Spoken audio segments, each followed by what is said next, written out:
బాహుబలి చిత్రానికి తొలిసారిగా జాతీయ స్థాయిలో ఉత్తమ చిత్రంగా ఎన్నికైనందుకు తెలుగు సినిమా గర్వించాలి, తెలుగు జాతి గర్వించాలి. రాజమౌళి ప్రతిభకు పట్టం కట్టిన చిత్రం ఇది. నిజంగా ఆ చిత్ర దర్శకుడిని, రాజమౌళిని, నిర్మాతలు శోభు ప్రసాదల్ని, కీరవాణిని, ముఖ్యంగా ప్రధాన భూమిక పోషించిన ప్రభాస్ని, రాణాని, మిగిలిన ఆర్టిస్ట్ అందరినీ మనసారా అభినందిస్తున్నాను. అలాగే అదే సమయంలో ఉత్తమ ప్రాంతీయ చిత్రంగా కంచె ఎన్నికైనందుకు నిజంగా దర్శకుడి ప్రతిభ అంటూ ఒక గతంలో గడిచిన బ్యాక్కి వెళ్ళి ఆ అట్మాస్ఫియర్ని క్రియేట్ చేయడంలో ముఖ్యంగా వారిలో క్రిష్ చాలా సక్సెస్ అయ్యాడు. పిక్చర్ చూసిన ప్రతి ఒక్కరూ అభినందించారు. కృష్ణ మనసారా అభినందిస్తూ ఆ చిత్రంలో కథానాయకుడిగా చేసిన వరుణ్ తేజ్కి కూడా ఈ గౌరవం దక్కుతుంది. మనస్ఫూర్తిగా టోటల్ యూనిట్ని మనసారా అభినందిస్తున్నాను.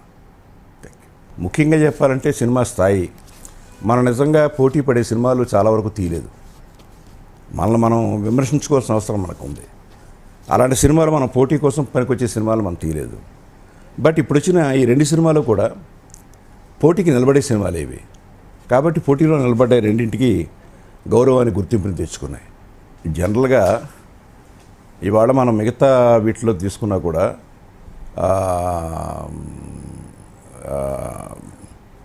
మనకు స్టాండర్డ్ అవార్డ్స్గా చెప్పుకుంటూ ఉంటామే, ఆస్కార్ అవార్డ్స్లో చెప్పుకుంటా ఉన్నా కూడా అక్కడ కూడా ఈ గ్రాఫిక్ వర్క్కి వాటికే ప్రాధాన్యత ఇస్తున్నారు. కాబట్టి ఇదొక జ్యూరీ ఆలోచనలో కూడా సరికొత్త కోణంలో ఆలోచించారని అనుకోవచ్చుగా మనం. ఆ యాంగిల్ కూడా అనుకోవాలి. అంటే పంత మార్చుకోవడం అంటే దీనిలో ఎవరి యాంగిల్ వాళ్ళకు ఉంటుంది. ఇప్పుడు వాళ్ళ యాంగిల్లో ఏంటంటే ఇది అన్ని కోణాల నుంచి ఆలోచించి పర్ఫెక్ట్ ఫిలిం అనే ఫీలింగ్లో ఇవ్వచ్చు. ఇప్పుడు సామాజిక దృక్పథంలో ఇవ్వలేదు అంటే సామాజిక దృక్పథంలో ఇచ్చే సినిమాలు ఉన్నాయి, అవి వేరు. ఒక్కొక్క వాట్ యు కాల్ కమిటీకి ఒక్కొక్క ఆలోచన ఉంటుంది. ఇప్పుడు నేను కమిటీలో ఉంటే నా ఆలోచన ఒక రకంగా ఉంటుంది, విశ్వనాథ్ గారి కమిటీలో ఉంటే విశ్వనాథ్ గారి ఆలోచన ఒక రకంగా ఉంటుంది, రాఘవేంద్ర గారి కమిటీలో ఉంటే రాఘవేంద్ర గారి ఆలోచన ఒక రకంగా ఉంటుంది. అంచేత అన్ని కమిటీలు ఒకే రకంగా ఉంటాయనేది లేదు. వీళ్ళు ఏంటంటే ఒక పర్ఫెక్ట్ మేకింగ్ ఉన్న సినిమాని తీసుకుని ఇది అన్ని విధాల టెక్నికల్ వాల్యూస్ ఉన్నాయి ఈ సినిమాకి అనే ఉద్దేశంలో దాన్ని తీసుకున్నారు. ఊపిరి సినిమా తెలుగు సినిమా కొత్త తరహా సినిమాలు తీస్తున్నాము అనే దానికి ఊపిరి పోసింది. నాకు చాలాసార్లు చెప్పాను, చాలా సభల్లో చెప్పాను, బొమ్మరిల్లు తర్వాత నాకు నచ్చిన సినిమా అన్నది, సంపూర్ణంగా నచ్చిన సినిమా లేదు. ఈ రోజున ఊపిరి సినిమా వితిన్ దీస్ 10 years ఇంత మంచి మేకింగ్, ఇంత మంచి పెర్ఫార్మెన్స్, ఒక డిఫరెంట్ సినిమా అనే దానికి రియల్ అర్థం ఊపిరి. నాకంత బాగా నచ్చింది. నాతో ఎవరు ఏకీభవించినా ఏకీభవించకపోయినా తెలుగులో ఇటువంటి సినిమా తీసే ప్రయత్నం ఎవరు చేయలేదు. పరిగెత్తి పాటలు పాడి డాన్సులు చేసి ఫైట్లు చేసే ఒక హీరోని కేవలం 2.5 గంటల పాటు కుర్చీలో కూర్చోబెట్టి ఒక సినిమా తీయడం అనేది,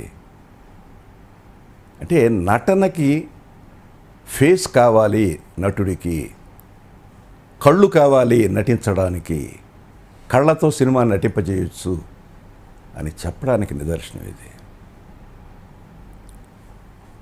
అలాగే కార్తీ అంతకుముందు సినిమాలో చూశాను నేను అతన్ని, ఓ యాక్షన్ హీరోగా ఒక దీనిగా వెళ్ళిపోతూ ఉన్నాడు. కానీ ఈ కుర్రాడు కూడా ఎంత బాగా పెర్ఫార్మ్ చేశాడు అనిపించింది. దానికి కారణం టోటల్గా డైరెక్టర్. ఒక డైరెక్టరు తన మనసులో ఏమనుకున్నాడో, ఏ క్యారెక్టర్ని ఎలా మోల్డ్ చేశాడో ప్రతి ఫ్రేమ్లోనూ దర్శకుడు కనిపిస్తున్న సినిమా ఊపిరి. ఎంత చక్కగా ట్రీట్మెంట్ రాసుకున్నాడు, ఎంతవరకు మితంగా ఉండాలి డైలాగ్ అంతే రాసుకున్నాడు. ఎక్కడా మెలోడ్రామా లేదు, ఎక్కడ కామెడీ కోసం ప్రయత్నించలేదు, కథలో క్యారెక్టర్లో ఉన్న కామెడీ తప్ప. అలాగే Tamannaah, you can see a different Tamannaah. అసలు ఆ అమ్మాయిని అలా చూస్తామని ఎవరు అనుకోరు. అట్లాగే చిన్న ఫ్లాష్లో వచ్చిన అనుష్కని కానీ శ్రేయని కానీ చాలా చక్కగా వాడుకున్నాడు. టోటల్గా this is a directors film. ఒక నాగార్జున సాహసం, ఈ సబ్జెక్ట్ ఒప్పుకోవడం, అతను చేయడం, అద్భుతమైన పెర్ఫార్మెన్స్ ఇచ్చాడు. దీని అన్నిటికీ మెయిన్ కారణం గట్స్ ఆఫ్ పీవీపీ. నాకు తెలిసి పీవీపీ తప్ప ఈ సినిమా ఎవడో తీయడానికి సాహసించరు. ముందు ఆ స్టిల్స్ చూసినప్పటి నుంచి ఏంటి కుర్చీలో కూర్చుంటాడు, ఈ సినిమా ఆడుతుందా అనే డౌట్ మొత్తం ఇండస్ట్రీకి అందరికీ ఉంది. పీవీపీ గారిని మనస్ఫూర్తిగా ఫస్ట్ కంగ్రాచులేషన్స్ ఆయనకు ఇస్తూ టోటల్ యూనిట్ని మరొకసారి అభినందిస్తున్నా. This is a good film, you have to see, you have to watch.